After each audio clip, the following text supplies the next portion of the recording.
ዮሐንስ ወንጌል 17:3 ላይ ያለው እውነተኛ አምላክ የተባለው በአድጀክቲቭ የተጠፈነገው ነገር ለወልድና ለመንፈስ ቅዱስ ላይ አገልግሎት ላይ የዋለበት ጥቅስ አለ የሚል ሰው ካለ ፈረሱም ሜዳውም ክፍት ነው ነው።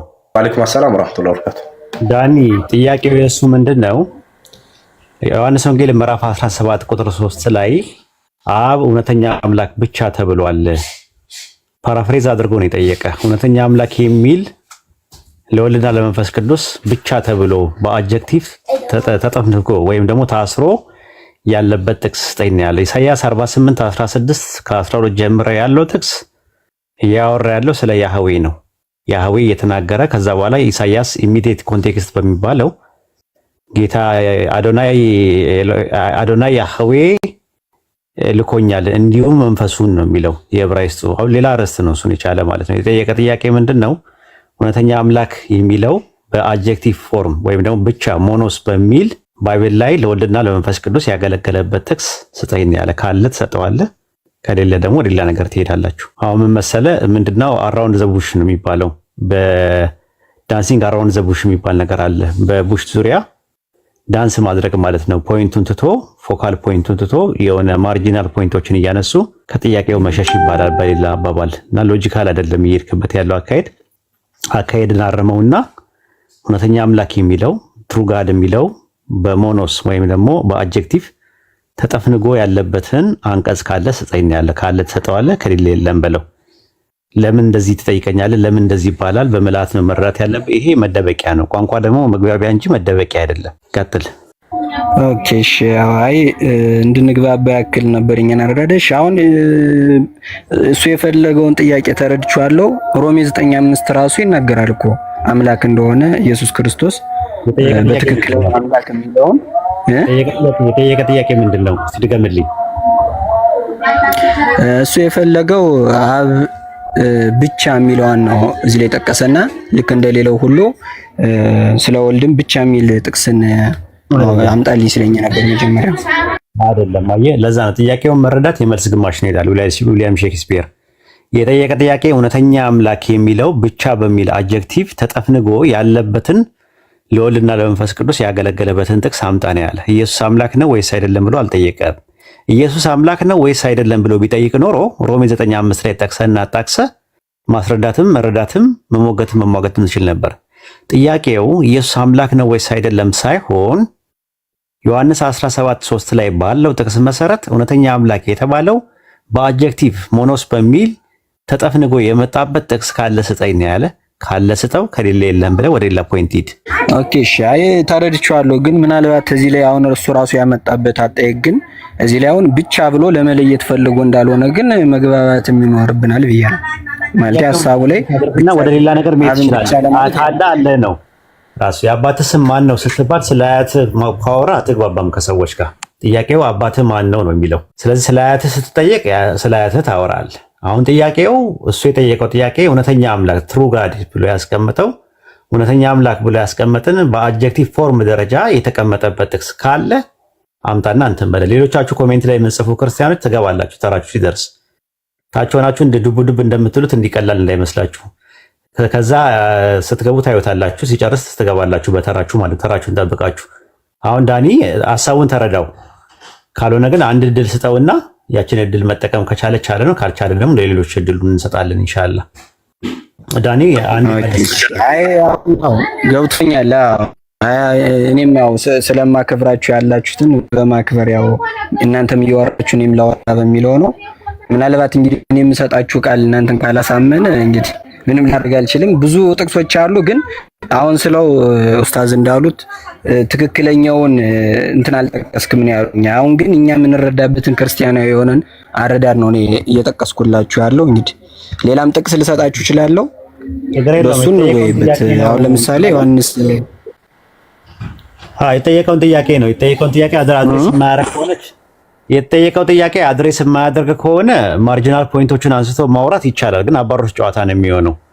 እኛ ደግሞ አሁን ደግሞ ትከሻ ለመለካካት ወይም እውቀት ለመፈታተሽ ሳይሆን ጥያቄውን ቱ ዘ ፖይንት መረዳት ነው የሚያስፈልገው። የሰዎችን ጥያቄ አድሬስ ማድረግ ምን ማለት እንደሆነ ፎካል ፖይንት ያለ ማርጂናል ፖይንቶችን እያነሱ መርጅ ማድረጉ ትክክል ነው ብዬ አላምንም። ያ ውይይትን በደንብ ልምዱ የሌለው ሰው አካሄድ ስለሚሆን አያስኬድም። ስለዚህ አሁን ምንድነው የምታደርገው አንተ ለጊዜው ቁጭ በልና ከፈለክ ሮሜ 9:5 ላይ ስለማን ነው የሚያወራው ኢሳይያስ 48:12 ጀምሮ ያለው ስለማን ነው የሚያወራው ቢለው በአውዱ ማየት እንችላለን። ራሱ በአውዱ ማየት እንችላለን። ስለዚህ አሁን ምንድነው የምታደርገው ታች ያሉ የሚጽፉትን ሰዎች አስገባቸውና እስቲ እናያቸው። እሺ ለምሳሌ አይሚራን አስገባቸው። እሱ ይግባ። ኦኬ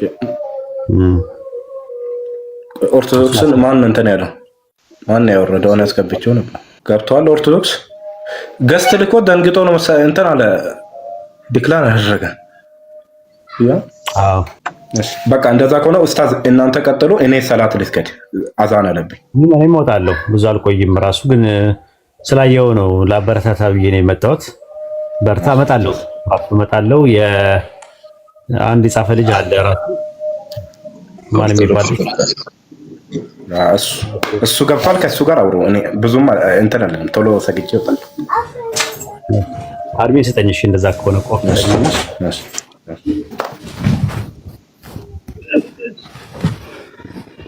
ሊሆን ኡስታዝ ሰጥቼዎታለሁ።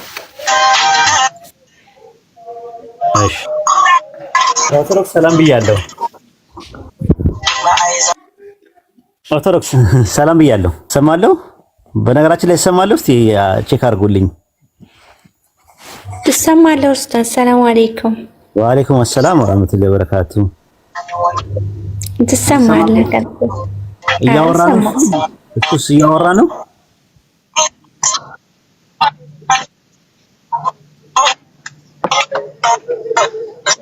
ኦኬ የመዋዕል መግባት ትችላለህ። ይሁዳ 1:25 ያለው ጥቅስ ላይ ስለ ኢየሱስ ነው የሚያወራው ብለህ አዲስ ነገር ልታመጣ ነው። እኔ ስለ አብ ነበር ማውቀው እሱን ጥቅስ። አንተ ግን ስለ ኢየሱስ ነው ካልክ እስቲ ግባና ጠቅሰህና አጣቅሰህ በመረጃና በማስረጃ ልትሞግተንም ልትሟገተንም ፈቃደኛ ነን። እኛም ደግሞ በአጽንኦትና በአንክሮት እናዳምጣለን። በእማኝነትና በአስረጅነት ደግሞ ግብረ መልስ እንሰጣለን ማለት ነው። ግባ። ጥያቄም ግን ነበረኝ። ትቀበሉኛላችሁ? ኡስታዝ ይችላል። ቆይ ፖይንቱን አንድ ጊዜ እንደምድመውና እንቋጨውና አባሮች ጨዋታ እንዳይሆን እንደገና ዝም ብሎ የግብር ይውጣ ነገር እንዳይሆን አንድ ፖይንት ላይ ነው። ዮሐንስ ወንጌል 17:3 ላይ ያለው እውነተኛ አምላክ የተባለው በአድጀክቲቭ የተጠፈነገው ነገር ለወልድና ለመንፈስ ቅዱስ ላይ አገልግሎት ላይ ያዋለበት ጥቅስ አለ የሚል ሰው ካለ ፈረሱም ሜዳውም ክፍት ነው ነጥቡ ያለው። እሱን እንጨርስና ከፈለክ የምትጠይቀውን ጥያቄ ደግሞ አንተ ደግሞ በተራው ጠይቃለን ማለት ነው ኢንሻአላህ። አብሽር ደግሞ ቤትህ ነው ራሱ ዝም ብሎ ማፋጠጥ ምናምን ነገር ስለሌለ አንድ ፖይንት ላይ ብቻ ስለምናወራ ለአንተም ትምህርት ይሆናል። የሆነ አዲስ ነገርም ታገኛለህ ብዬ አስባለሁ። እሺ የማይገቡ ከሆነ ትንሽ ደቂቃ እናያቸውና ከዛ አንተ ድል እንሰጣለን። እስከዛ ሻይ ቡና ገስት ላይ ያሉ ሰዎች ክርስቲያኖች ላስገባቸው እኔ ያለው ኡስታዜ ሰላም ነው። ዱካን እንዴት ነህ? ሰላም ነኝ አለ መስገን እንዴት ነህ? ሰሞኑን ጠፋፋው በእናትህ በጣም ጠፍተሃል። እንዴት ነህ? ሰላም ነኝ አልሐምዱሊላህ። ሁሉ ሰላም ነው? ኑርልን አባቴ አለው። ሰላም ነኝ መስገን። ጥያቄ አለኝ ኡስታዜ።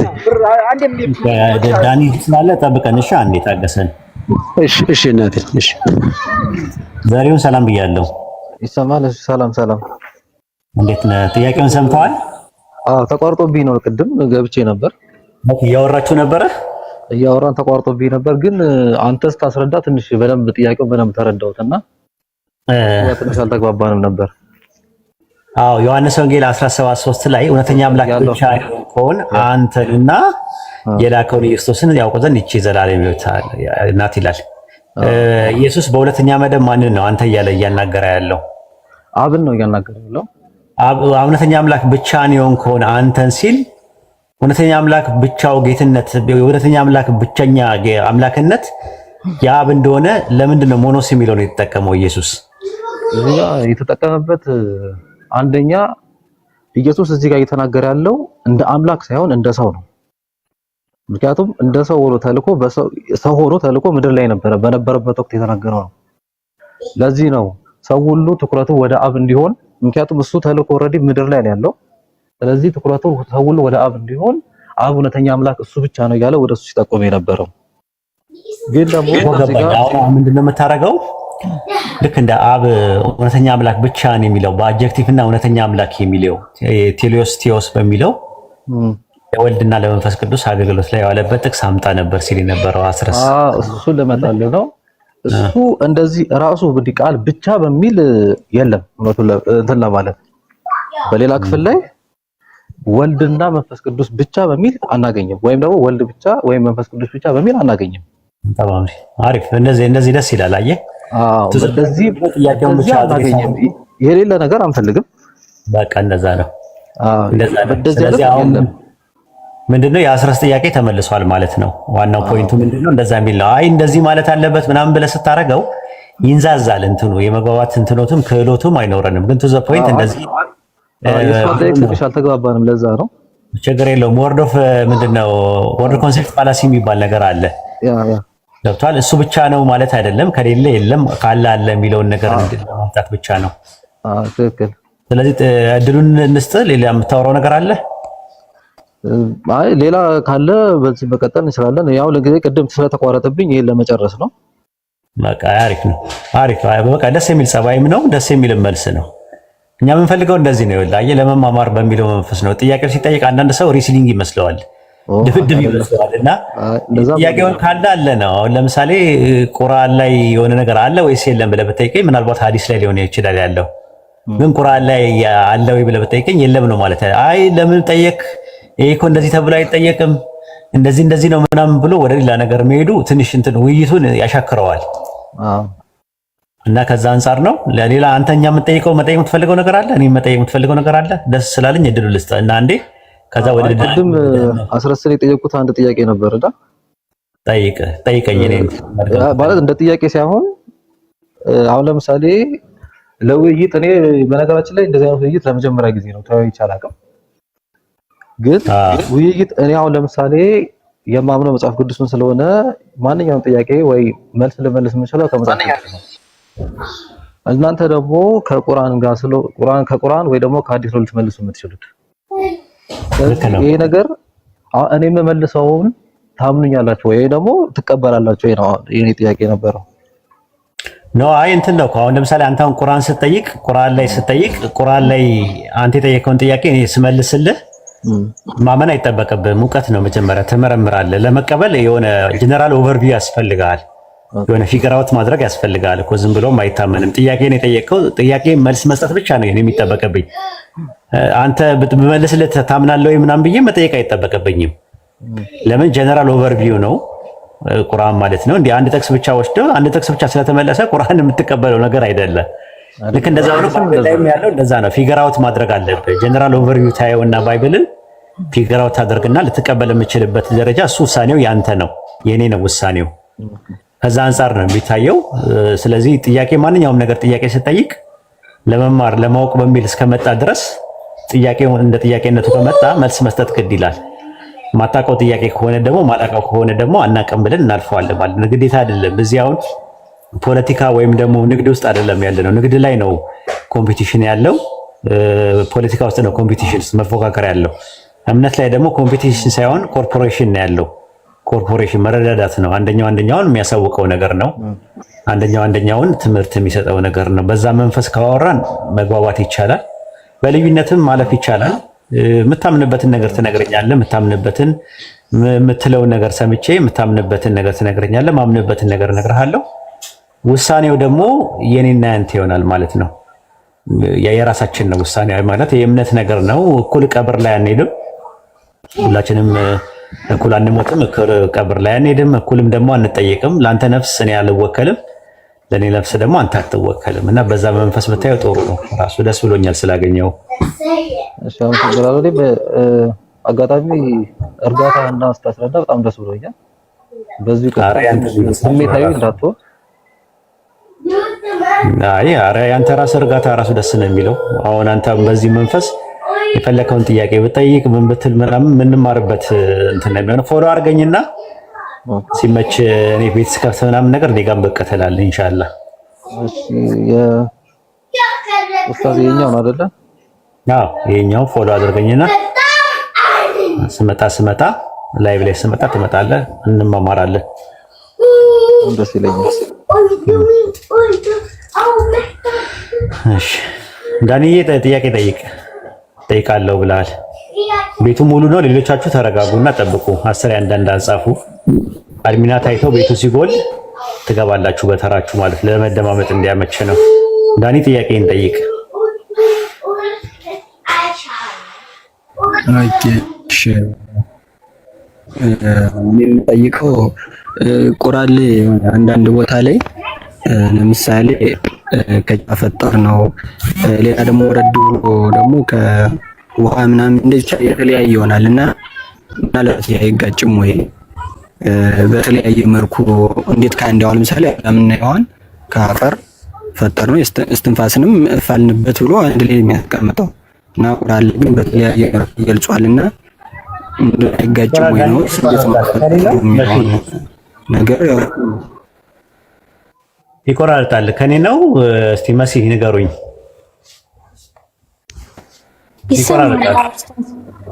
ይሰማል ልጁ ይቆራርጥብኛል። እኔ ይቆራርጥብኝ ነበረ።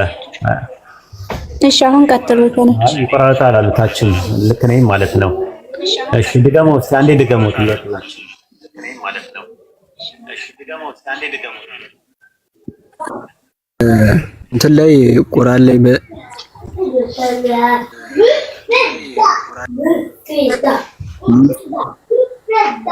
ይሰማል።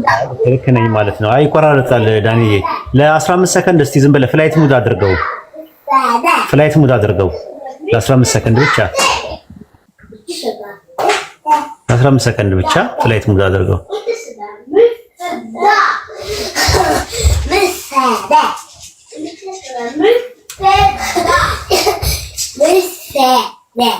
ልጆች አሉ አጠገቤ፣ አይረብሻችሁም አይደለ? ያጀማ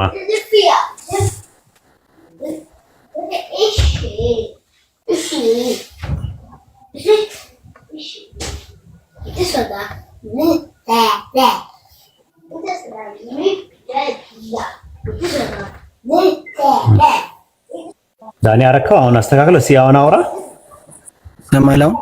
ይሰማል። ኦኬ አሁን ከተሰማ ለወራ በቃ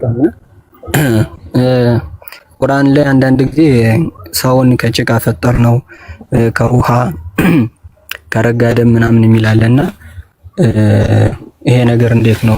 አሁን በእኛ እንትን ብንመጣ እግዚአብሔር አዳምና ሔዋን ከአፈር ፈጠራቸው አንድ እንትን የሚያስቀምጥ እዚህ ቁርአን ላይ ግን የተለያየ ሐሳብ ይገልጸዋልና እንደው ምናልባት በምን አይነት ነው የሚታየው?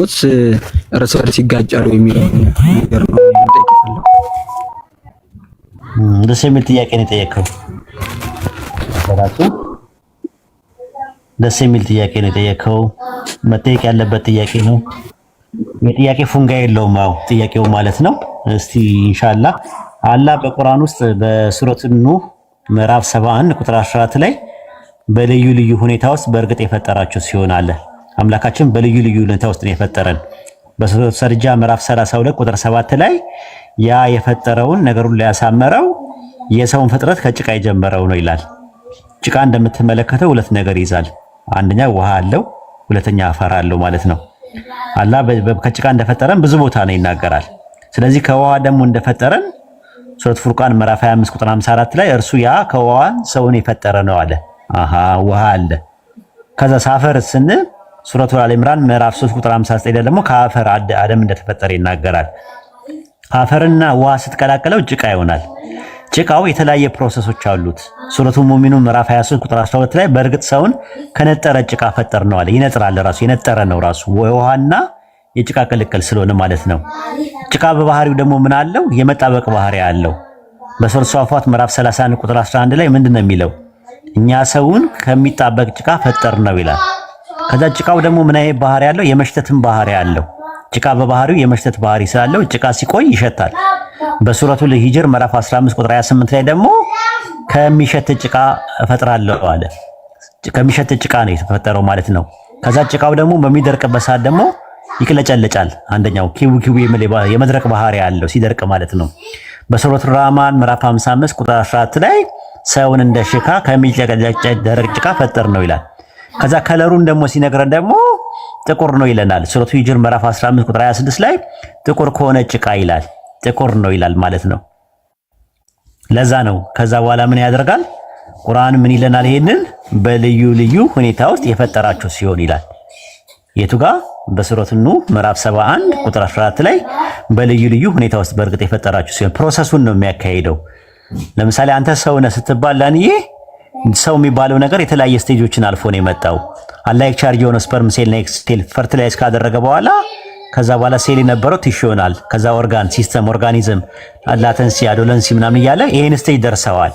ግን አንተ ነህ በቃ ዳኒ ነው ከመጀመሪያ ዳኒ የነበረትን በተለያየ ዘመን የነበረበትን ሁኔታ እኔ ብተርክና ብናገር ዳኒ ስለ ዳኒ የተናገርኩት የሆነ ሰዓት ላይ ሕፃን ሆኖ እያለ ጨቅላ ነበር ብናገር፣ የሆነ ሰዓት ላይ ደግሞ የነበረበትን ሁኔታ አስቤ ወጣት ነበር ብዬ ብናገር፣ የሆነ ሰዓት ላይ ደግሞ አስቤ ደግሞ ጎልማሳ ነበር ብዬ ብናገር እርስ በርስ የሚጋጭ ነገር አይደለም።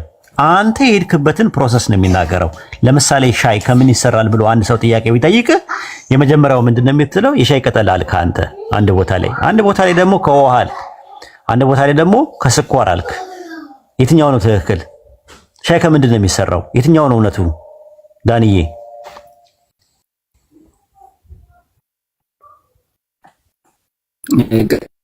እንትን ያልኩኝ ትቆራረጣለህ። ከምንድን ነው ሻይ የተሰራው ብትባል ፕሮሰሱን ስትናገር አንድ ቦታ ላይ ስትናገር ከውሃ ነው አልክ፣ አንድ ቦታ ላይ ከቅጠል ነው አልክ፣ አንድ ቦታ ላይ ከስኳር ነው አልክ። የትኛው ነው ትክክል ካነጋገሪ? ዳኒ ቦይ ነው። አይ ገብቶኛል። ያ ሙሉ ፕሮሰሶችን ይፈልጋል። ፕሮሰሶችን ይፈልጋል። ግን ምናልባት የኛው ፕሮሰስ ይሆናል ብዬ ስላሰብኩ ነው። በቃ ልክ እንደዛ ማለት ነው። በጣም ነው የማመሰግነው። እንደዛ ማለት ነው። ባይብል ላይም እኮ እንደዛ ነው የሚናገረው ራሱ። ሰው ከጭቃ እንደተፈጠረ ይናገራል።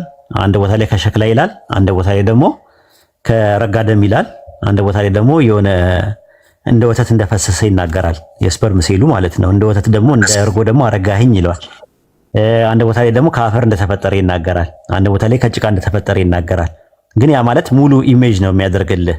አጠቃላይ ኢሜጁን ስትመለከተው ሰው የሚባለውን ፕሮሰሱን ነው እየነገረ ያለው። ስለዚህ አሪፍ ጥያቄ ነው የጠየቀው፣ አግባብነት ያለው ጥያቄ ነው። እንዲሁም ስታነበው በሌጣውና በግርድፉ ጥያቄ የሚፈጥር ነገር ነው። ግን ደርዝና ፈርጅ ባለው መልኩ ደግሞ ስታጠናው እንደዚህ መልስ ታገኝለታለህ ማለት ነው። ይሄን ይመስላል።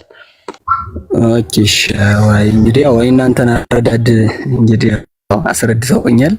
ጥሩ ነው። አይ ምናልባት እኔ ሐሳቡ ላይ ከዚህም ሲል እንትን ማለት የመጋጨት አይነት ነገር ይኖረዋል አይነት ነገር ነበር። እንግዲህ በዚህ ከሆነ አረዳዱ ልክ ሊሆን ይችላል። ምናልባት መጽሐፍ ቅዱስ ብለውኛል እንደዚህ ይላል። አዎ ዘፍጥረት 2:7 ላይ ሰውን ከምድር አፈር አበጀው ይላል። አፈር አይልም? አፈር ነው እንጂ ከማርጭ ሌሎች እነዚህ ከረጋደ ምን ግን የሉም ብያለሁ።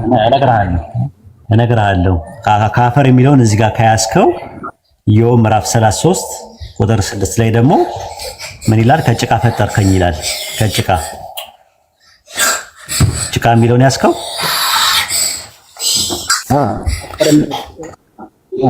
ጭቃ እንደው ነው አይ እንደው ከሌላ አንፃር በሚለው ነው እንጂ ጭቃና ይለያያል። ይለያያል። ጭቃ ማለት ምንድነው? እንትን አይደለ? ጭቃ ማለት ራሱ የአፈር ነው። የአፈርና የውሃ ቅልቅል ነው። ራሱ ፕላስ አለው። ውሃ ሲጨምርበት ነው ጭቃ የሚሆነው። ሌላ ቦታ ላይ ደግሞ ሸክላ ይለዋል። ቆይ አንዴ ምን ላይ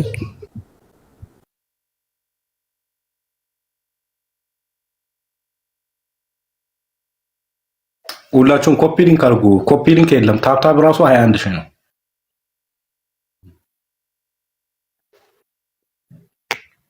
ኮፒ ሊንክ አድርጉ በደምብ።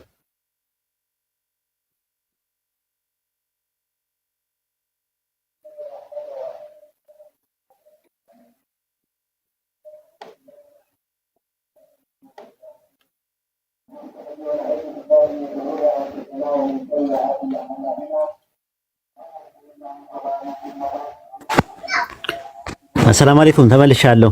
ይቅርታ ልጆች ተጣልተውብኝ ነው። ከይቅርታ ጋር ዳኒ ይቅርታ፣ ትልቅ ይቅርታ ጠይቃለሁ። ልድገምልህ ያልኩን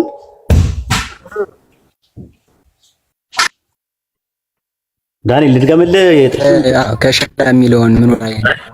አዎ እንትኑ ላይ የመጀመሪያው ላይ ዘፍጥረት 2:7 ላይ ከምድር አፈር አበጀው ይላል። ኢዮብ ምዕራፍ 33 ቁጥር 6 ላይ ደግሞ ከጭቃ ፈጠርከኝ ይላል። ጭቃና አፈር ይለያያል። አፈር ማለት ያው ክሌ ምንድነው? ብላክ ኮተን ሶይል ፕላስ ወተር ስታደርገው ነው አይደል? ክሌ የሚባለው ጭቃ ነገር የሚባለው። ከዛ በኋላ ደግሞ ሸክላ ይለዋል። ኢሳይያስ 64 ቁጥር 8 ላይ ማለት ነው። አቤቱ አንተ እኛ እንትነን እንግሊዝኛው ሸክላ ነው የሚያስቀምጠው፣ ክሌ ብሎ ያስቀምጠዋል። ኢዮብ ምዕራፍ 10 ቁጥር 10 ላይ ደግሞ በውኑ እንደ ወተት አላፈሰስከኝምን? እንደ እርጎስ አላረጋኸኝምን? ቁርበትና ስጋ አለበስከኝ፣ በአጥንትና በጅማት አጠነከርከኝ። ሕይወትና ቸርነት አደረክልኝ፣ መጎብኘትህንስ መንፈሴ ጠበቀች እያለ ይናገራል። ስለዚህ በውኑ እንደ ወተት አላፈሰስከኝምን ማለት መጀመሪያ በስፐርም ሴል ደረጃ የነበረውን ነው የሚያሳየው። እንደ እርጎ አረጋኸኝ የሚለው ደግሞ አላይ ቻርጅ የሆነ ስፐርም ሴል እና ኤግ ሴል ፈርቲላይዝ ካረገ በኋላ ወደ አንድ ይቀየርና 1 2 3 4 ዲፕሊኬት ያደርግና ባይነሪ ትሪ ይሆንና ከዛ በኋላ ብለድ ክሎት ይሆናል ማለት ነው። እንደ እርጎ ይረጋል ማለት ነው። የረጋ ደም እንደሚለው እንደ ቁርአኑ አይነት ማለት ነው። እንደዚህ አይነት ፕሮሰሶችን ባይብልም ይናገራል በተወሰነ መልኩ። እንደ ቁርአኑ ሰፋ ያለ ነገር ባይኖረውም ትንሽ ጭላንጭል ነገር ይታያል። ኦኬ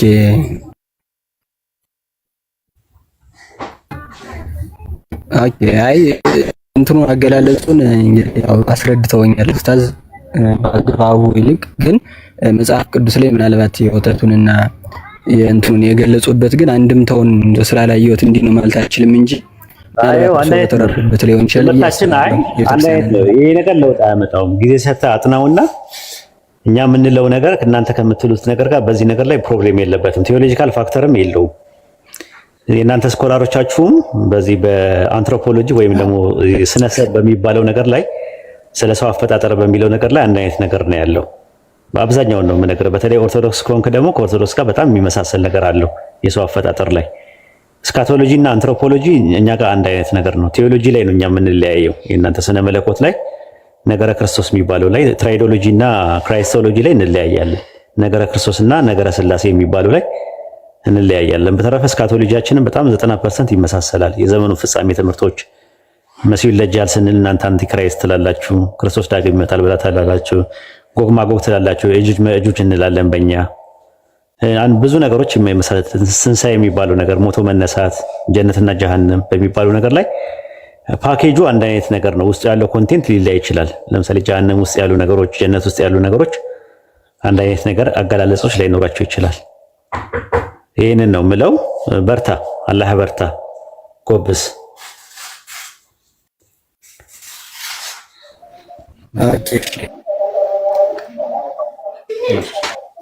እንትን ኦርቶዶክስ አለ ኡስታዝ። ኦኬ፣ እናመሰግናለን ዳንዬ። ይሰማል።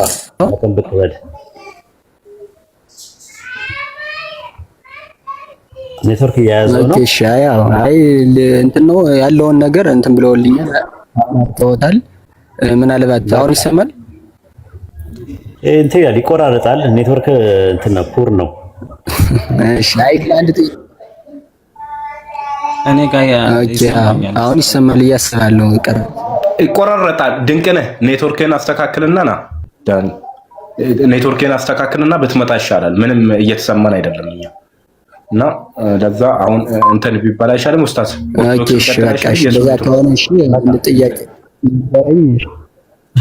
በቃ ጥያቄ ሌላ ቀን ፎሎ አድርገኝና ላይቭ በምገባበት ሰዓት ላይ እንትን ትላለህ። ጥያቄዎችን ደስ ይለኛል። እኔም ጥያቄ ጠይቀኝ፣ በደንብ ሊስታውት አድርጋቸውና ጻፋቸውና ጥያቄዎችን ጠይቀኝ። እስልምና ላይ ማንኛውም ጥያቄ መጠየቅ ትችላለህ። ከክርስትና ጋር የሚያጎዳኛቸው ተጓዳኝ የሆኑ ኮምፓራቲቭ ሪሊጅን የሃይማኖት ንጽጽር ምንድን ናቸው የሚለውንም መጠየቅ ትችላለህ ማለት ነው። ኢንሻአላህ መልካም ጊዜ ይሆንልህ። እሺ፣ አይ በቃ የማይሰማ ከሆነ ሌላም ነበረኝ፣ ችግር የለውም። ያው እግዚአብሔር እሺ። እንትን ኦርቶዶክስ ሰላም ብያለሁ። ኦርቶዶክስ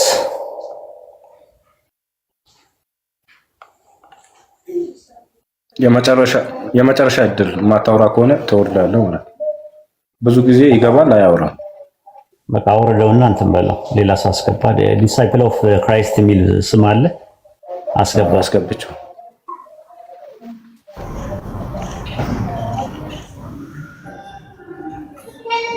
ዲሳይፕል ኦፍ ክራይስት አለ።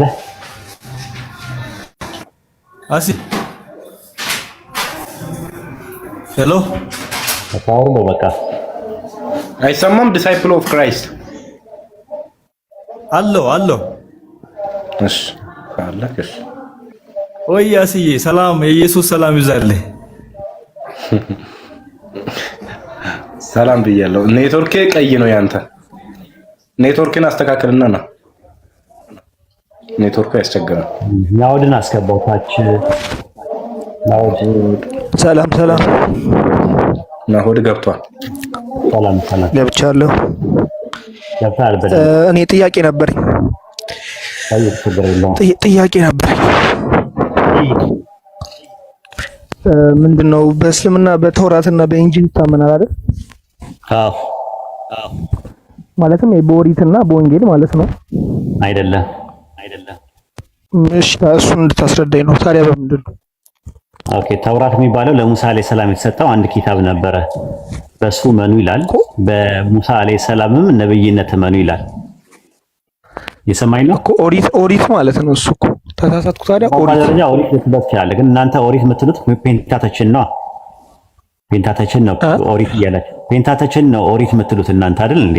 እሺ ቶራ ማለት ነው በእንግሊዘኛው፣ ወይም ተውራት የምትሉት ታዲያ ኦሪት ነው። ያው ነው እኮ ፔንታተችን ነው። እናንተ ፔንታተችን ነው ኦሪት እያላችሁ የምትሉት። ኦሪት ሲባል በእናንተ ኦሪት ዘፍጥረት፣ ኦሪት ዘጸአት፣ ኦሪት ዘሌዋውያን፣ ኦሪት ዘኍልቍና ኦሪት ዘዳግም ናቸው አይደል እንዴ? ከዛ ሌላ አለ ታዲያ እኮ ስንት መጽሐፍት ናቸው እነዚህ? 5 ናቸው። ዘጸአት ቁርአን የሚያወራው ደግሞ ስለ አንድ ተውራት ነው ራሱ። ለሙሳ አለይሂ ሰላም የተሰጠው ስንት ተውራት ነው? እኛ ለሙሴ የተሰጠው አሁን አልኩ 5ቱ መጽሐፍት፣ እሱ የጻፋቸው መጽሐፍት የምንላቸው ኦሪት የምንላቸው እሱ ኦኬ። ዘጸአት አንዳንድን ማን ነው የተናገረውና ማን ነው የጻፈው? ዘጸአት አንዳንድን በመጀመሪያ ሙሴ እንደሆነ ሙሴ እንደሆነ ነው። ቴክስት ማስረጃ ስጠኝ። ሙሴ እንደጻፈው ሳይሆን ሙሴ እንደተናገረውም ጭምር ሁለቱንም። እሱማ በቤተክርስቲያን ውስጥ ያለ ትውፊት ነው እንጂ እንደዚህ መጽሐፉ ላይ እኔ ነኝ የጻፍኩት ብሎ ሙሴ እንትን ያለው ነገር የለም። ሙሴ እንዳልጻፈው ግን እንደተቀበለ እላለሁ። እስቲሽ ለምሳሌ ዘዳግም ምዕራፍ 34 ቁጥር 10 ላይ ሙሴ ሞተ፣ ተቀበረ፣ መቃብሩ እስከ ዛሬ ድረስ አልተገኘም፣ እንደ ሙሴ ያለ ነብይ ከዛ ወዲያ በእስራኤል ውስጥ አልተነሳም የሚለው ማን ነው? ኦኬ እሱ ከሞተ በኋላ ያሉትን ማን ጻፋቸው ነው? አይደለም ኦሪት ዘዳግም ስለተባለ ኦሪት ዘዳግም የሚባለው ሙሴ ከጻፈው ከሙሴ አሟሟት በኋላ ስለ ሙሴ አሟሟት ከዛ በኋላ በእስራኤል ማን ጻፈው እኮ ገብቶኛል። ማን ነው እንደዚህ ያለ የሚናገረው? ኢያሱ ነው። እስቲ ማስረጃ ስጠኝ ኢያሱ ስለመሆኑ። ስለሱ ኢትዮጵያዊ ማስረጃ ነው ልሰጥ የምችለው።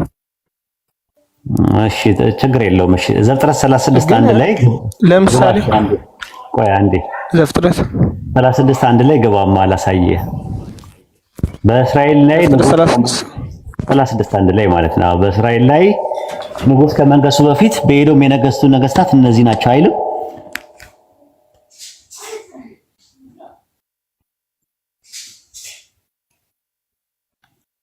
አለ ናውዲ ሰው ትውልድ ምናምን የሚለው ነው። ይሄ ሰው ትውልድ 36 አይደለም? ዘፍጥረት 36 ላይ የነገሱ ነገስታት ይላል አይደለ? እንትኖች ቆይ አንዴ ጥቅሱን ላውጣለህ።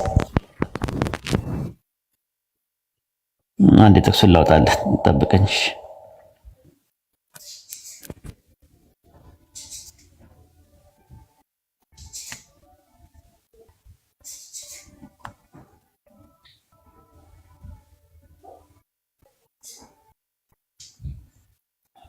ቁጥር 31 ላይ 36 31 ላይ በእስራኤል ልጆች ላይ ንጉስ ከመኖሩ በፊት በኤዶም ሀገር የነገሱ ነገስታት እነዚህ ናቸው ይላል። ይሄን የሚናገረው ማን ነው?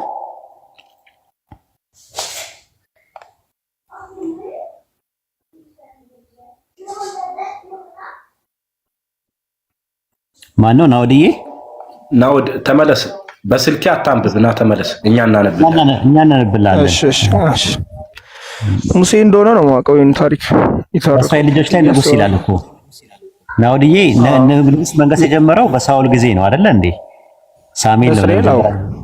ስለዚህ በእስራኤል ላይ ንጉስ ሲነግስ ሙሴ ነበረ በቦታው አልነበረም? ሳሙኤል ነበረ የቀቡት የነገሱ አለመሰለ። በእስራኤል ልጆች ላይ ንጉስ ከመኖሩ በፊት በኤዶም ሀገር የነገሱ ነገስታት እነዚህ ናቸው እያለ የሚነግረን ማን ነው?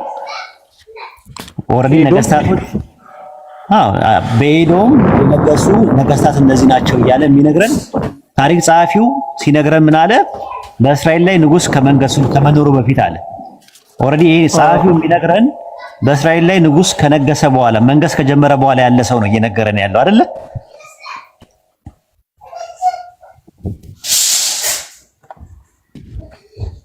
አይደለ? እንደዛ አይደለ ነው ወዲዬ የምትረዳው? ለም ታሪክ ኔትወርክ ነው ትንሽ ኔትወርክ እያስቸገረ ነው። መቆራረጥ ጀመርክ አንተም። ትንሽ ኔትወርኩ ቀጥ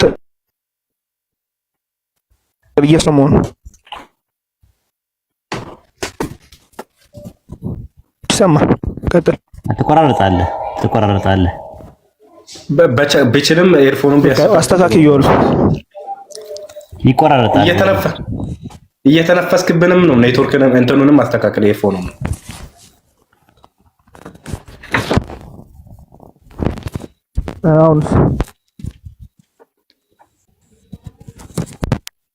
አሁን ትሰማለህ።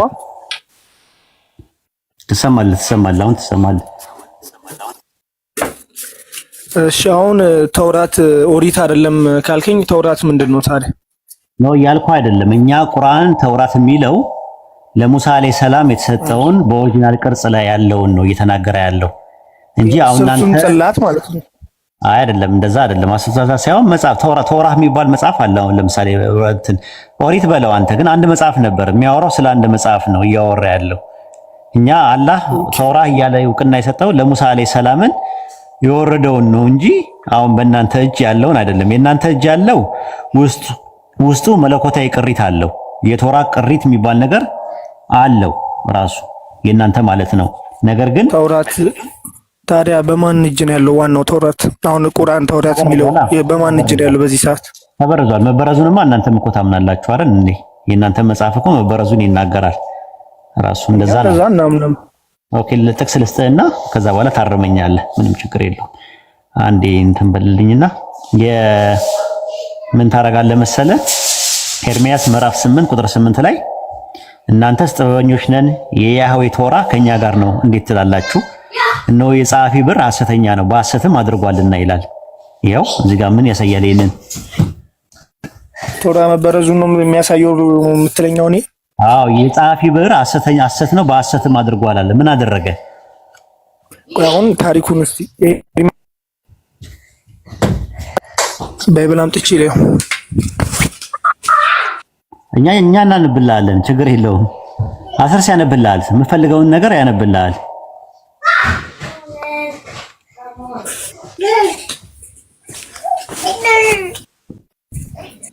እሺ ላንብብልህ። ምዕራፍ 8 አንብብልህ። እሺ ድንገት ትርጉሙ ካልተቀየረ 1966 ነው። እሺ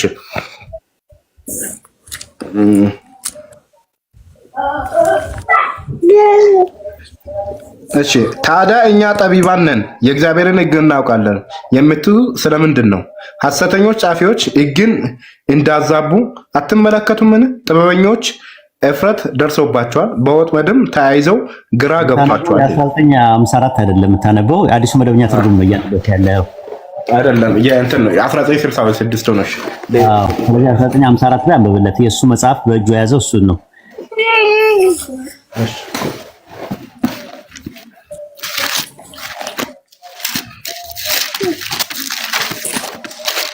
ስልኬ ስታክ አድርጎ ነው ትንሽ።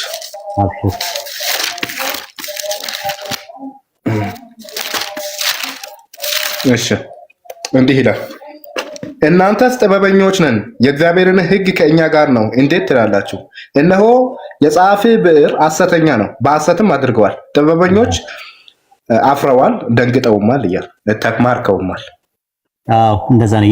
እንትን ይሄ ሕግ የሚለውን የዕብራይስጡ ቶራህ እያለ ነው የሚጠቀመው። የያህዌ ቶራ ግዕዙ ላይ ብትመለከተው ኦሪት እያለ ነው የሚናገረው። የያህዌ ቶራ ከኛ ጋር ነው እንዴት ትላላችሁ አለ። አይ የጸሐፊ ብዕር ሐሰተኛ ነው በሐሰትም አድርጓልና አለ። ምንድነው ያደረገው? መጽሐፈ ምሳሌ ምዕራፍ 30 ቁጥር 6 ላይ እንዳይዘልፍ ሐሰተኛም እንዳትሆን በቃሉ ላይ አትጨምር አለ። እነሱ ሐሰተኛ የተባሉበት ምክንያት በቃሉ ላይ ስለጨመሩ ነው ራሱ ማለት ነው። አደራ የተሰጣቸውም ደግሞ ለነሱ ነው። ሮሜ 3:2 ላይ አስቀድሞ የአምላክ ቃላት አደራ ተሰጧቸዋል አለ። ለህዝቡ ነው የተሰጠው አደራ። በዳግም 4:2 ላይም እንደዛ ነው። እኔ ያዘዝኳችሁን የአምላካችሁን የያህዌን ሕግ ትጠብቃላችሁ እንጂ ያባዘዝኳችሁ ቃል ላይ አትጨምሩ፣ ከእርሱ አታጉድሉ አለ። አትጨምሩ አትቀንሱ ተብሎ ነው የተሰጣቸው። ዘዳግም 12:32 ላይም እኔ የማዝህን ነገር ሁሉ ታደርገው ዘንድ ጠብቅ፣ ምንም በእርሱ ላይ አትጨምር፣ ከእርሱ ላይ ምንም አታጉድል ይላል። አሁን መጨመርና መቀነስ የለባችሁም ተብለው እነሱ ግን በኤርሚያስ ዘመን ምንድነው ያደረጉት? ጨመሩበት ላዩ ላይ። ለዛ ነው ኤርሚያስ 8:8 ላይ ጥበበኞች ነን ሲሉ የያህዌ ቶራህ ከኛ ጋር ነው እንዴት ትላላችሁ? እነሆ የጸሐፊ ብዕር ሐሰተኛ ነው በሐሰትም አድርጓልና እያለ ይናገራል። ስለዚህ ከዚህ አንጻር መበረዙን በዚህ ማየት እንችላለን ማለት ነው። ምናልባት እንደ ተጨማሪ አድርጌ የምሰጥህ ከ80 ላይ አንድ ጥቅስ ልስጥህና ወደ አንተ ሐሳብ እንመጣለን ማለት ነው። 80 ላይ ብትመለከተው ጥቅሱን ላውጣልህ አንዴ ከ80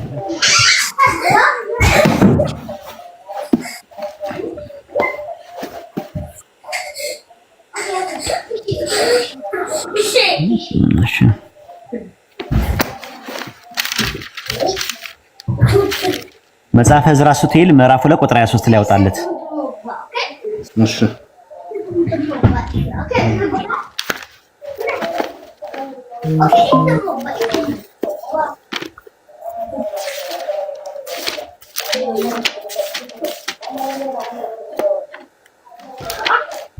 መጽሐፈ ዕዝራ ምዕራፍ 2 ቁጥር 23 እሺ አንዴ ማውጫው ሊው 80 ላይ ነው ያለው። ላንብብለትና ጥቅሱን ያዘው ወይም እሺ ቀጥሉ ኡስታዝ። እሺ አያዳመጥከኝ ነው ናውድ? አዎ መጽሐፈ ዕዝራ ሱቱኤል ስንት አልክ? ምዕራፍ 2 ቁጥር 23 ነው ያዘው። ወይ በውጪዎቹ ደግሞ ሁለተኛ ኤስራደስ የሚባለው 4:23 ላይ ነው የሚገኘው። እስራኤል ለአሕዛብ ተሰጥቷልና አሻምበው 2:23 ዕዝራ ሱቱኤል ነው ያልኩ። መጽሐፈ ዕዝራ ሱቱኤል እኮ መጽሐፈ ዕዝራ ሱቱኤል ምዕራፍ 2 ቁጥር 23 አይደል ያልከኝ? አዎ አንበበው ቁጥር 23 እስራኤል ለአሕዛብ ተሰጥቷልና የወደድከውም ወገን ለኃጢአተኞች ወገን ተሰጥቷልና የአባቶቻችንም ኦሪት ጠፍታለችና በውስጧም የተጻፈ ቃል ኪዳን የለምና ሁልጊዜ በእኛ ላይ የሚመጣውን መከራ እመረምር ዘንድ የወደድኩ እንጂ እኔ ግን የእግዚአብሔር ፍርድ እመረምር ዘንድ አልወደድኩም ይላል። አይ የአባቶቻችን ኦሪት ጠፍታለችና ይላል። ምን ማለት ነው? አሁን የኦሪት መጽሐፍት ሙሉ ለሙሉ ጠፍቷል። ታዲያ ያኔ ጠፍቶ ነበር። አዎ በባቢሎን ምርኮ ጊዜ ጠፍቶ ነበር። ከእንደገና ሲጻፍ ነው ፔንታተች የተዘጋጁት። ኦሪት ዘፍጥረት አሁን በእጃችን ማለት ውስጥ አሁን በእጃችን ያለው ኦሪት ልክ አይደለም። አሁን በእጃችን ያለው ኦሪት ልክ አይደለም፣ ተበርዟል። እዚህ ጋር ይላል የአባቶቻችን ኦሪት ጠፍታለችና ይላል። ምን ሆኖ ነው የጠፋው? ኦኬ በዛ ታይም ተበርዞ ነበር። አሁን ግን በእጃችን ላይ ያለው ልክ ነው አይደለም የሚለውን በምንድን ነው ታዲያ የምንገመገመው? ተበረዘ ነው እኮ ውስጡ መለኮታዊ ቅሪት አለው ግን ተጨምሮበታል። ጭማሪ ያለው የተቀነሰ ነገሮች አሉት ራሱ። እንደዛ ነው እኮ ምንም ለምሳሌ ዘጸአትን ትቀበለዋለህ አንተ ልክ ነው ብለህ ነው የምታምነው? ዘጸአትን አይ ዘጸአት ሳይሆን ሙሉ ለሙሉ አልቀበለውም። በመቀበል ደረጃ አላምንበትም እኮ ሙስሊም ነኝ እኔ። አላህ እመን ብሎ ያለኝ እንደወረደ ተውራት የሚባል ነገር መጽሐፍ ለሙሳ አለይሂ ሰላም በኦሪጂናል ቅርጹ እንደተወረደ እመን አለኝ እንጂ ያንን መጽሐፍ ፈልገህ እመን አላለኝም። ለምሳሌ ኢብራሂም የሚባል ነብይ ነበረ። በኢብራሂም ነብይነት እመን አለኝ፣ ግን ኢብራሂምን ማግኘት አይጠበቅብኝም። በኢብራሂም ላይ የወረደ መጽሐፍ እንዳለም ራሱ እመን ተብያለሁ በቁርአን በሱረቱል ሐዲድ ምዕራፍ 57 ቁጥር 25 ላይ እንደዛ ነው የሚናገረው። አንድ ትቆራረጣለህ። አሁን ደግሞ አንተም ጀመረ። አስርስዬ ይሰማል? የናውድ አንድ ጥያቄ አሁን ለምሳሌ የሱ ይቆራረጣል፣ ሙሴ ይቆራረጣል። እስቲ ፍላይት ሙድ አድርገው ለተወሰነ ሰከንድ። አሁን ለምሳሌ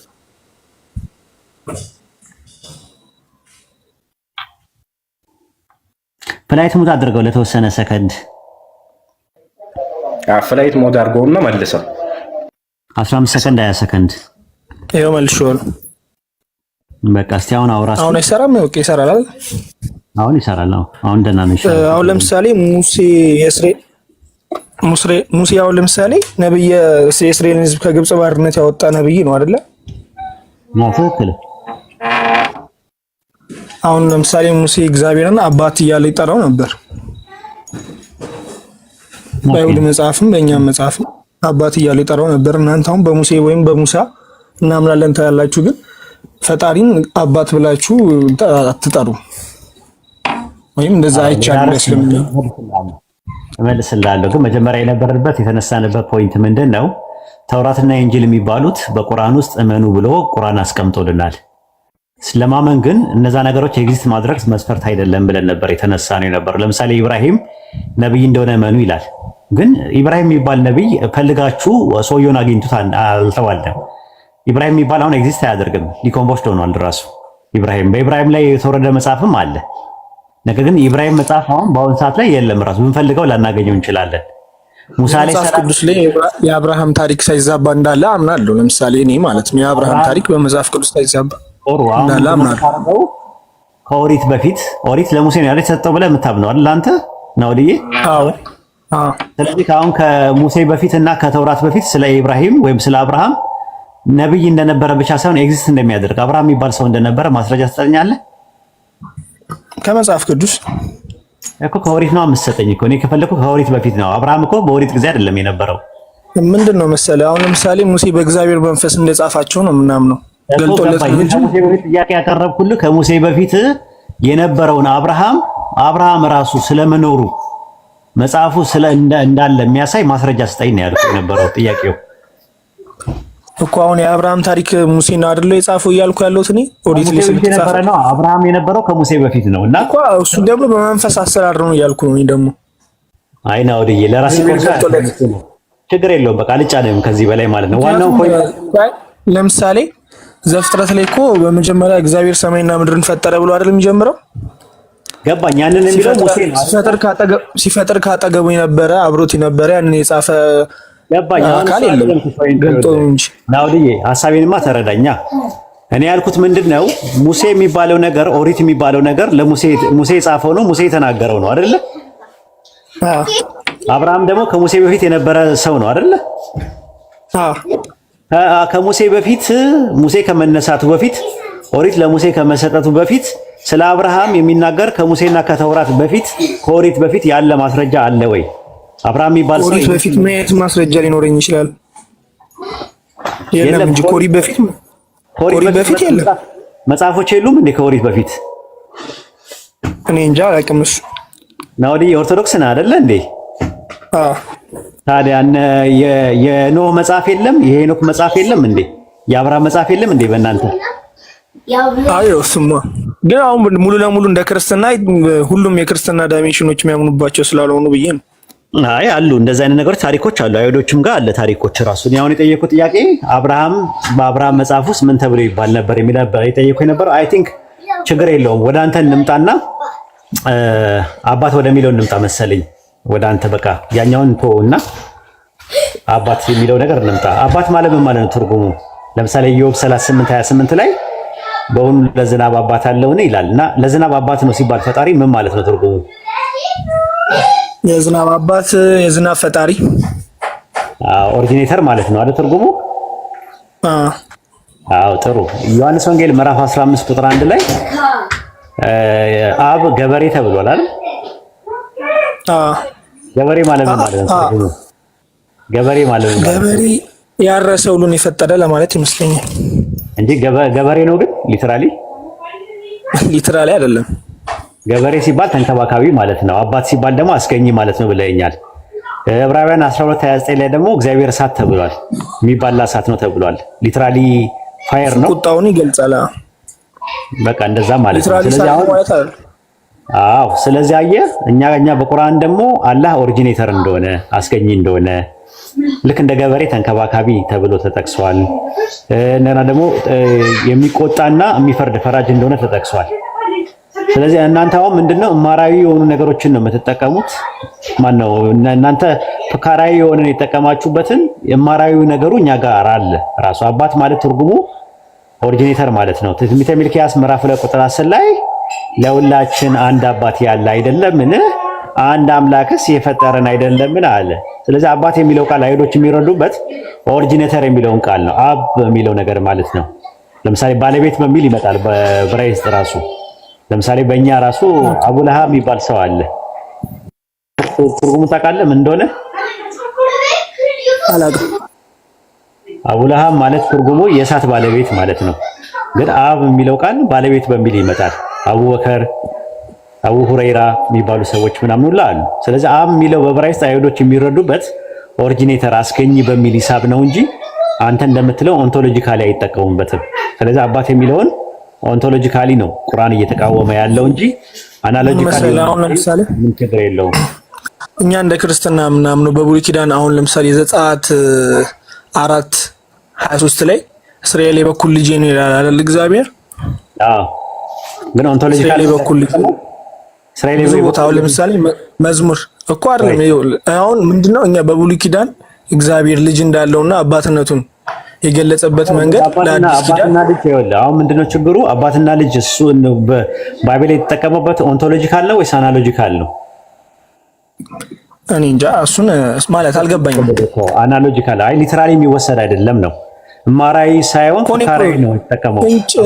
እኔ ማምነው ፍንጭ የብሉይ ኪዳኑ አባትነት ሊተራሊ ባይሆንም ግን ለአዲስ ኪዳን ፍንጭ እንደሰጠ ነው እኛ የምንቀበለው። የብሉይ ኪዳኑ አባትነት አዲስ ኪዳን ላይም እኮ አባትና ልጅ የሚለውን አናሎጂካል ሴንስ ነው የሚጠቀምበት፣ ኦንቶሎጂካል ሴንስ አይደለም የሚጠቀምበት። ቁርአን እየተቃወመ ያለው ደግሞ በማንኛውም ሁኔታ አላህን አባት ማለት ግን አችልም። ያ የተደረገበት ምክንያት ኦንቶሎጂካሊ እናንተ ኦንቶሎጂካሊ ስለወሰዳችሁት ነው። ናውዲዬ እናንተ በ325 በሚቃው ጉባኤ አምላክ አምላክን ወለደ ከአምላክ አምላክ ተገኘ የሚል ትምህርት የለም። ከጉባኤው በፊት እኔ እንደ መጽሐፍ ቅዱስ ነው ጉባኤያትም ስለማላቅ እንደዚህ ጠለቅ ብዬ ጀስ ከመጽሐፍ ቅዱስ አንፃር ግን ስመልስልህ በብሉይ ኪዳን አሁን ልጅ ክርስቶስ የአብ ልጅ ሆኖ እንደሚመጣ ስለ ንግስናው ስለ ስልጣኑ አምላክ ሰው እንደሚሆን ትንቢቶችና መጽሐፍቶች አሉ። የተለያየ ቦታ ናውዲዬ የተለያየ ቦታ እየገባ ነው ያለው። ግን እንደው ጸባይስ ደስ ስላለኝ ደርባባ ስለሆንክ ቀበኛም ቃተኛም ሞገደኛም ስላልሆንክ እያስተናገድኩ ነው ያለው ተራሱ ማለት ነውና በተቻለ አቅም አንድ ፖይንት ላይ እስከ መጨረሻው እስከ ጥግ ድረስ በደንብ ጥልልና ጥንፈፍ አድርገህ ብታወራኝ ደስ ይለኛል። ግን እንደው ላንተ እንዳመጣ ሆነና ብሉይ ኪዳን ላይ ባለው ኢየሱስ የት ቦታ ላይ ነው አምላክ ይመጣል ይወለዳል የሚል ጥቅስ የቱ ጋር ነው ያለው? እኔ አላውቅም፣ አንብቤ አላውቅም። እስቲ ንገረኝ አንተ። እሺ ለምሳሌ ኢየሱስ ክርስቶስ ከመጣበት እንትኖች አንዱ ወይም አምላክ ሰው መሆን ካስፈለገበት ነገሮች አንዱ ብዙ ጥቅሶች አሉ። ግን ቆይ አንዴ እስካወጣ ታገሰኝና አሳያለሁ።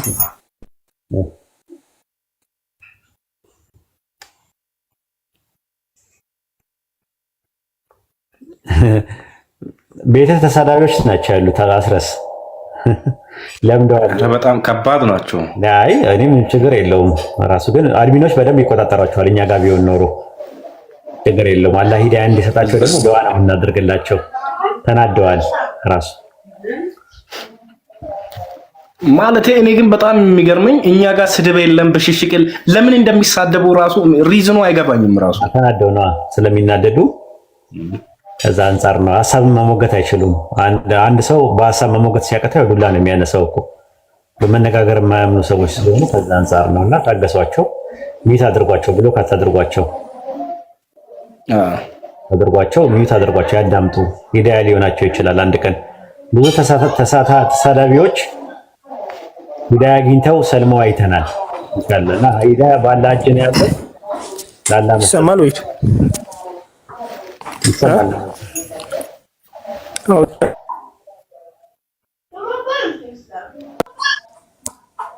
ኢሳይያስ 64 ኢሳይያስ ምዕራፍ 1 ኢሳይያስ ስንት 64 ቁጥር 1 ላይ ማለት ነው። ቁጥር 1 ላይ 64 ቁጥር 1 ላይ ምን ይላል ኢሳይያስ? እሺ አንብበው። ሰማዮችን ቀደ ምን ነው ብትወርድ። እሺ ተራሮች ምን ነው ቢናወጡ ይላል። ይህም ነቢያት አሁን ክርስቶስ ሲያስተምር ነቢያት ሊያዩኝ ፈልገው አላዩኝም ብሎ ይናገራል አይደል? ክርስቶስ እግዚአብሔር ማየት አሁን ሙሴ ለምሳሌ ክብርን አሳየኝ የአይሁዶች መጽሐፍ ላይ የሚጠብቁት መሲህ አምላክ ራሱ ሳይሆን አምላክ የሚያስነሳው ነው ራሱ ማለት ነው። ግን መጀመሪያ የወረደ የእነሱ መሲህ ጀስት እነሱ የሚጠብቁት የነበረው ከሮማውያን የሚያድናቸውን ልክ እንደ ሳውል ዳዊት ጦረኛ ነበረ። ግን ይሄኛው ጥቅስ የሚያወራው ስለ አብ ነው የሚያወራው አጠቃላይ እንጂ ስለ ወልድ አይደለም። ስለ አብ ነው የሚያወራው። ቆይ ልስጥ ማስረጃ ልስጥ እሱን። እሺ ችግር የለውም እና ወዲዬ ይሄኛው ጥቅስ የሚያሳየው ስለ አብ ነው፣ ስለ አንድ አምላክ ስለ አብ እንጂ ስለ መሲሁ ወደፊት እንደሚመጣ ማስረጃ መሆን አይችልም ማለት ነው። ኤግዛምፕሎችን ልስጥ። መጽሐፍ ማቴዎስ 13 ቁጥር 17 ላይ ምን ይላል መሰለህ? እሺ ቀጥል። ነቢያትና ጻድቃን እናንተ ልታዩትን ለሚወዱ አላዩም ምናምን ይላል። መሲሁን ነው፣ ስለ መሲሁ ነው የሚያወራው። እሱን እሰጣለሁ። ዕብራውያን 11 ስለ መሲሁ ነው የሚያወራው። ዕብራውያን 11 13 ላይ ይናገራል። መሲሁን ነው፣ የተስፋ ቃል ነው። ማን የተሰጣቸውን የተስፋ ቃል አላገኙትምና ዳሩ ግን ከሩቅ ሆነው አዩትና ተሳለሙት ይላል። የተሰጣቸውን የተስፋ ቃል የተባሉት መሲሁ ነው። መሲሁን ደግሞ የተስፋ ቃል የሰጣቸው ደግሞ ያህዌ ነው። ዘፍጥረት 22 18 ላይ በዘሬ የምድር አሕዛብ ሁሉ ይባረካሉ፣ ለዘራ አምላክ ሆናለሁ ብሎ ቃል ገብቶለታል ለአብርሃም፣ ለይስሐቅ፣ ለያዕቆብ።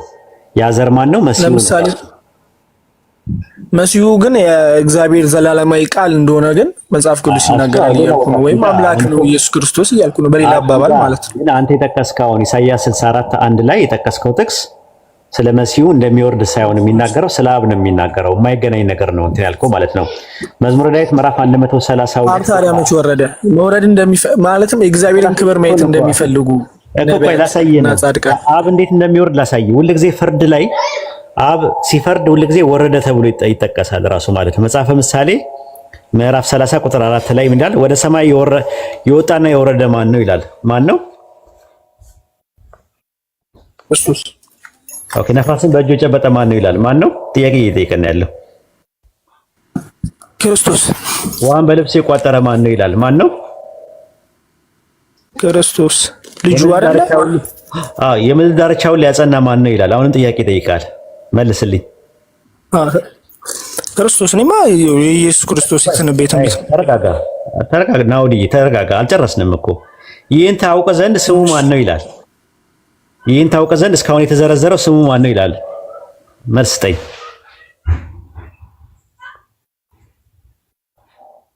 አለህ ናውድ? ናውድ ስልኬ ላይ ስለሆነ ነው የማየው። ቆይ አንዴ መጽሐፍ ቅዱስ ስልኬ ላይ ነው። መልስልኝ አንተ እኮ አንብበዋ ሙሉን። እኔ እኮ እያየሁት ስላልሆነ አሁን የምትለው ሊገባኝ ያለሁት እኮ አሁን አንተ እየተከታተልክ አይደለም እኮ ራሱ። ወደ ሰማይ የወጣና የወረደ ማን ነው ስልህ ክርስቶስ አልከኝ። ነፋስን በእጁ የጨበጠ ማን ነው ስልህ ክርስቶስ። ውሃን በልብስ የቋጠረ ማን ነው? ክርስቶስ። የምድር ዳርቻውን ሊያጸና ማን ነው? ክርስቶስ። ይህን ታውቅ ዘንድ ከላይ የተዘረዘረው ስሙ ማን ነው ይላል። ስሙ ማን ነው? ኢየሱስ ክርስቶስ። ኦኬ። የልጁ ስም ማን ነው? የልጁ ስም ማን ነው ይላል ኢየሱስ ክርስቶስ። ስለዚህ አባትየው ስም ማን ነው? አባቱ እግዚአብሔር፣ ልጁ ክርስቶስ። ስለዚህ ከአያ 4 ላይ እያወራ ያለ ወደ ሰማይ የወጣና የወረደ የሚለው ስለማን ነው የሚያወራው? ማለት ስለ ክርስቶስ ነው አይደለም? በደል ልድገምልህ፣ አንዴ ልድገምልህ። ጠይቅ ደግሞ ቤተክርስቲያን ነገር ጠይቅ። ከመጀመሪያው ነው እያልኩ ያለሁት ከገባ ነቢያት እንዴት እግዚአብሔርን ክብር ለማየት እያደከምከኝ እኮ ነው ያለው እኮ ናውድዬ። በጣም በትዕግስት እያወራሁ ነው ያለው። ምክንያቱም አንድ ነጥብ ላይ አይደለም የምትለው እና እዚህ ጋር ምን አለ? ወደ ሰማይ የወጣና የወረደ ማን ነው ስልህ ክርስቶስ አልከኝ። ነፋስን በእጁ የጨበጠ ማን ነው ስልህ ክርስቶስ አልከኝ። ውሃንስ በልብሱ የቋጠረ ማን ነው ስልህ ክርስቶስ አልከኝ። የምድር ዳርቻውን ሊያጸና ማን ነው ስልህ ክርስቶስ አልከኝ። ይህን ታውቅ ዘንድ ስሙ ማን ነው ስልህ ኢየሱስ አልከኝ። የልጁ ስም ማን ነው አልኩ። ኢየሱስ አልከኝ። ስለዚህ ኢየሱስ አባትና ልጅ ሊሆን ነው። ስለዚህ ከላይ አሁን ብጠይቀኝ ቅዱስ ቆይ ልነግርህ ነው እኮ ናውምዬ ናውድዬ ወደ ሰማይ የወጣና የወረደ ማን ነው ስለ ያህዌ ነው የሚመልሰው። ነፋስን በእጁ ጨበጠ ማን ነው? ያህዌ። ውሃን በልብሱ የቋጠረ ማን ነው? ያህዌ። የብን ዳርቻ ያጸና ማን ነው? ያህዌ። ይህን ታውቅ እንደሆነ ስሙ ማን ነው? ያህዌ። የልጁ ስም ማን ነው? ኢየሱስ። ቀላል ነው። አሁን ጥያቄው ምንድነው? ከላይ የተዘረዘረው 4 ላይ ያለው አባትየው ነው። ስለ አባት ነው የሚያወራው። አባት ወደ ሰማይ የወጣና የወረደ ተብሏል። ስለዚህ ሲወርድ ምንድነው? ፍርድን ነው የሚያሳየው ራሱ ማለት ነው። በሲና ተራራ ላይ ወረደ አይልም? ስለ አብ ሲያወራ እኔ ደግሞ ስለ ልጁ እያወራ ነው አይደለማ። ምክንያቱም ይወርድ ነበረ። ስለ ልጁ እያወራ ነው እንጂ ስለ አብ እያወራ ነው አይባልም። ስለ አብ እንግዲህ መረዳት ካልቻልክ እንግዲህ ምንም ማድረግ አልችልም ራሱ። ምክንያቱም አሁን ምንድነው አንድ ነጥብ ላይ እያወራ አይደለም ያለው። ጥያቄውም አልገባም፣ ፖይንቱም አልገባም። ኢሳይያስ ምዕራፍ 64 ላይ ያለው ምነው በወረድክና ሰማያትን ቀደ ምነው በወረድክ ብለው ሲመኙ ነቢያቶች ሲመኙ ስለ መሲሁ ሲናገር ሳይሆን ፍርድ እንዲካሄድ ነው የፈለጉት። ራሱ በተለያየ ጊዜ የወረደ ይባላል። ራሱ ለምሳሌ የአዳም ልጆች ግንብር ለማየት ወረደ ይላል አይልም? ዘፍጥረት 11 ላይ ቁጥር 6 ላይ ኑረድ ነው ያለው እግዚአብሔር ኑረድ እኮ። ከዛማ እንደውምኛ ለስላሴነቱ ገባኝ። አሁን ስለ ስላሴ አይደለም ኑረድ ቋንቋቸውን እንለያይ ይላል። በቃ ሌላ ሰው እግዚአብሔር ኑረድ በጣም ታግሼ ነው ማወራ። ግን በሙሉ ክብሩ እግዚአብሔርን ማን ማየት ይችላል? በዛ ነው ክርስቶስ የመጣው። ነው አሁን ነቢያቶች ሊወጡ ስለፈለጉ ከነ ሙሉ ክብሩ ነው በጎደሎ ነው ብዬ አልጠየኩም። የጠየቁ ጥያቄ ስለ መውረድ እያወራን ያለ ነው።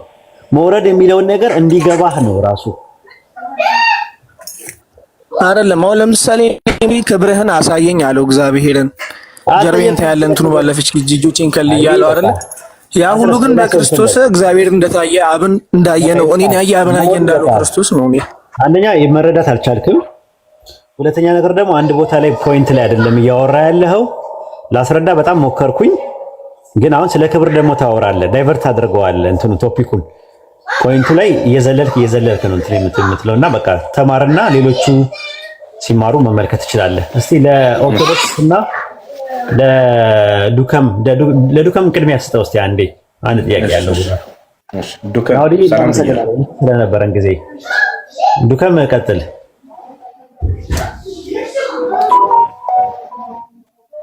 ኡስታዝ አንድ ነገር ልበል መጀመሪያ ጥያቄ ከመጠየቄ በፊት በእናትህ እሺ ቀጥል። የምታምለው አምላክ ዘርህን ብርክ ያድርገው። እግዚአብሔርን የምሬን ነው ከልቤ። ልጆች እንዳንተ የተባረከ ይሁኑ። በእውነት የምጠይቀው ጥያቄ ስለ ክርስቶስ ነው። ያም ማለት ክርስቶስ ነበር ይላል መጽሐፍ ላይ። ማለት ስለ እስራኤል ልጆች ሲሻገሩ ከአለቱ ሙሴ ማለቱን መታ ከአለቱም ጠጡ ይልና ያ አለት ክርስቶስ ነበር ይላል። ይሄንን ነገር ፍታልኝ። የተማርኩት ነገር ውስጤ ቢያድር አሪፍ ነበር። ለልጁ ስትነግረው ነበር ነገር። በነገራችን ላይ እራት ልበላ የሆነ ቦታ ቁጭ ብዬ ነው ይሄንን ጥያቄ ጠይቀው ተግሰር ችግር የለውም ራሱ ችግር የለውም። ጥያቄ ምንድነው? ያም ማለት ክርስቶስ ነበር የሚለው ነው። ያ አለት ክርስቶስ ነበር ይላል ወይ ደግሞ ሙሴ አለቱን መታ ይላልና የመታው ክርስቶስን ነው ወይስ አለቱን ነው? ያ አለት ክርስቶስ ነበር ሲልን እንዴት ነው ያገናኘው መጽሐፉ ማለት ነው? አንደኛ ቆሮንቶስ ምዕራፍ 10 ቁጥር 4 ላይ ያለው ይከተላቸው ከነበረ ከመንፈሳዊ አለት ጠጥተዋልና ያም ማለት ክርስቶስ ነበረ ሲል ማለት ነው። አለቱ ታይፖሎጂካል ነው። ዘጸአት 17:6 ላይ ታገኘዋለህ። አለቱን ትመታለህ ህዝቡ ይጠጣ ዘንድ ከእርሱ ዋዩ ይጠጣል አለ። አለቱን ኦንቶሎጂካሊ ድንጋይ ነው። ገብቷል? ሚነራል ውስጥ ነው ምድቡ። ክርስቶስ ግን ሂማን ቢንግ ነው ኦንቶሎጂካሊ። ታዲያ ለምንድን ነው ድንጋይ የተባለው? ያም ማለት እናቴ በደንብ ልስማ ሚዩት አድርጌ። ታይፖሎጂካል ነው፣ ጥላ ነው። ያ ድንጋዩ የነበረው ለክርስቶስ ጥላ ነው ለማለት ተፈልጎ እንጂ ያ ድንጋዩ ሊተራሊ ቃል በቃል ድንጋዩ ክርስቶስ ነው ማለት አይደለም። ይሄ አነጋገር ምንድነው? አልጎሪካል ነው፣ ሲምቦሊካል ነው፣ ኢላስትራቲቭ ነው፣ ፊገራቲቭ ነው። እማራዊ ሳይሆን ፍካራዊ ነው አነጋገሩ። ምን ይባላል? ታይፖሎጂካል ይባላል ማለት ነው። ብሉይ ኪዳን ላይ የነበረው ያ ድንጋይ ለመሲሁ እንደ ጥላነት ሆኖ የሚያገለግል እንጂ ሊተራሊ ዘጸአት 17:6 ላይ ያለው ድንጋይ ምድቡ ሚነራል ውስጥ ነው የሚመደበው። ኦንቶሎጂካሊ ሂማን ቢንግ ውስጥ አይደለም የሚመደበው። የመታውም ደግሞ ሊትራሊ የሆነ ድንጋይ ነው ራሱ። ታዲያ ለምንድን ነው አለት የተባለው ክርስቶስ ሲባል አለቱ ሲመታ ውሃ እንዳፈለቀ ሁሉ ከክርስቶስ ውስጥ የሚወጣ ውሃ ነበረ፣ ትምህርት ነበረ። ያንን ለማሳየት የተሰጠበት ፍካሪ አነጋገር ነው። ታይፖሎጂካል ይባላል እሱ እንጂ ያኔ ሙሴ የመታው ድንጋይ ሊትራሊ ክርስቶስ ነበር ማለት አይደለም። በዚህ መልኩ ተረዳው።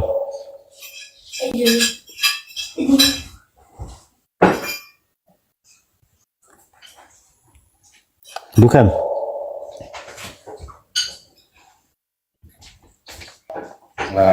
እንትን ነው እሱ ምግብ ቤት ነው እኛ አለ ኦርቶዶክስ ይቀጥል። ዱከም አንድ ጥያቄ መሰለኝ ምግብ ልበላ ከልጆች ጋር ቁጭ ብዬ ምግብ አዝዤ ነው ሳውራ ነበር ስለነበረው በቃ ተመልሶልኛል። አመሰግናለሁ። ሌላ ሰው ቀጥልና እኔ ታስረባለህ እኔ ታስረባለህ። እኔ አልበላሁም አንተ ትበላለህ ብቻ። እሺ እንብላ በእናትህ። እሺ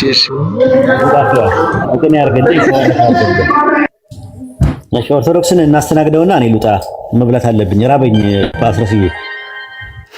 እሺ ዋህድዬ ገና ሳትወጣ ነው ጥያቄ መጠየቅ የምፈልገው። በቃ ጠይቀኝ። እሺ አንድ ጥያቄ ጠይቀኝና። እሺ በመጀመሪያ አመሰግናለሁ። ሁለተኛ በጣም ማከብርህ ልጅ ነህ። ማለት ወደ ጥያቄ ከመግባቴ በፊት ያው መልካም ማለት ስላለብህ በጣም ጨዋ ልጅ ነህ፣ የተረጋጋህ ነህ። የምትመልስበት መንገድ በጣም ደስ የሚል የሚገርም፣ ለሰው ያለ ክብር፣ የሰውን እንትን ላለመንካት ብቻ ግን በጥንቃቄ ነገሮችን ለማስረዳት የምትሄድበት ነገር በጣም የተማርኩበት ምክንያት ተመሳሳይ እምነት ላይ ባንሆንም ማለት ክብር የሚሰጠው ሰው አይነት ስለሆንክ በጣም ገርመኛል። አላቅም ነበረ። እንዲሁ ከዚህ በኋላ ካንተ ጋር ገባለሁ። እሺ ችግር የለም። ጥያቄውን አቅርበውና ሰፋ ያለ ነገር ካለው ሌላ ቀን እንማማራለን። ከሌለው ግን በአጭሩ መመለስ የምችላቸው ነገር ከሆነ እመልሳቸዋለሁ። ሰፋ ያለ ነገር ከሆነ አስረስም ስላለ ተረጋግታችሁ ለማውራት ሞክሩ።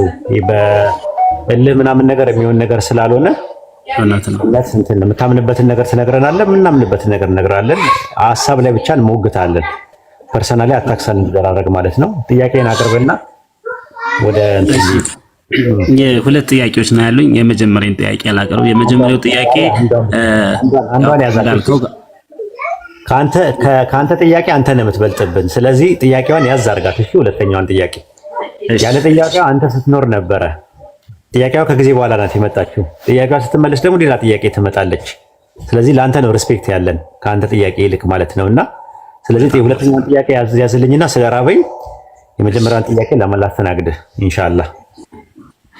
እሺ የመጀመሪያው ጥያቄ አላህ ስንት ነው የሚል ነው ጥያቄ። ለምን ካላችሁኝ ምክንያቴ ቁርአን ላይ ብዙ ቦታ ላይ እኛ የሚል ማብራሪያ ያለው እሱን ስለማነብ ነው። እኛ የሚለው ቁጥር ብዙ ነገርን ያመለክታል። ምን ለማለት እንደተፈለገ ባጭሩ አላህ ስንት ነው ወይም አላህ ስንት ናቸው የሚለውን ጥያቄ መለስልኝና ሌላውን ጥያቄ እንግዲህ አስረስዬ ካለ ይመልስልኛል። ቆንጆ ጥያቄ የጠየቀው እና ማንኛውም ሰው ቁርአን በሌጣውና በግርድፉ ቢያየው ሊጠይቀው የሚችለው ጥያቄ ነው ራሱ። ደርዝና ፈርጅ ባለው መልኩ ደግሞ እንዳንተ አይነት ወደ ሰፊ ሰው አይምሮ ክፍት የሆነ ሰው ደግሞ ሲያነብ ደግሞ ጥያቄ ሲጠይቅ ደግሞ ደስ ይላል ማለት ነው። አላህ አንድ ነው፣ በማንነትም በምንነትም አላህ አንድ ነው። ራሱ ያላህ ሸክስ ወይም ደግሞ ማንነት ፐርሰን አንድ ነው። ምንነቱ ደግሞ ወይም ዛት ምንለው ነገር ወይም ኤሰንስ ምንለውም አንድ ነው አላህ። ታዲያ እንደዛ ከሆነ በቁርአን ውስጥ ብዙ ቦታ ላይ የአምልኮ ቦታ ላይ አና እያለ ይናገራል። እኔ በቀር ሌላ አምላክ የለም፣ አምልኩኝ፣ ተገዙኝ፣ ፍሩኝ እያለ ይናገራል። እንደገና ደግሞ የጸጋ ምዕራፍ ያደረገውን ነገር ሲናገር ኸለቅና ፈጠርን፣ ጃአልና አደረግን፣ ፈአልና ሰራን፣ አወሃይና አወረድን እያለ ይናገራል። ለምንድን ነው አደረግን እንደዚህ እያለ የሚናገረው ስንል የጸጋ ምዕራፎች ናቸው። ስለዚህ አና የሚለው ነገር ነህኑ ተብሎ በአረብኛ ሲቀርብ ለሁለት ትርጉም አለው። ለምሳሌ ዩ ስትል በእንግሊዝኛ አንተ፣ አንቺና እናንተ ይባላል። በአማርኛ ግን ስፔሲፋይ አለው የሁሉም ማለት ነው። አረብኛ ላይ ደግሞ ነህኑ የሚባለው ሁለት አይነት ትርጉም አለው። አንደኛው ታዚም ይባላል፣ አንደኛው ደግሞ ጀምዕ ይባላል። አንደኛው መልቲቲዩድ ይባላል፣ አንደኛው ደግሞ አምፕሊቲዩድ ይባላል። አንደኛው የግነትኛነትና የብዜትኛነት የሚባል ነገር አለ። አላህ እኛ በሚልበት ሰዓት ላይ ተአዚምን የግነትኛነትን እየተጠቀመ ነው ያለው እንጂ ከአንድ በላይ መልቲፐር ፐርሰን ሆኖ አይደለም። በዚህ መልኩ ባጭሩ መረዳት ይችላል። እዚህ በጥያቄው መልስ ላይ እክል ካጋጠመ ዳጎስ ያለ መልስ ሰጣለሁ። አይ ችግር የለም፣ ሐሳቡን በሐሳብ እቀበላለሁ። እሺ አመሰግናለሁ ስለደከመክ። እንኳን ቢሆንላችሁ ያ ጀማ ኦርቶዶክስ አትጥፋ ከቤታችን ኢንሻአላህ። ሌላ ቀንም ብቅ እላለሁ። አስረስ መልካም ጊዜ ኡስታዝ ጀዛኩሙላህ ኸይራን። አላህ መልካም ስራ ይነቀበል። እናመሰግናለን። ኢንሻአላህ እርሶም እንዳይጠፉ። እሺ ኦርቶዶክስ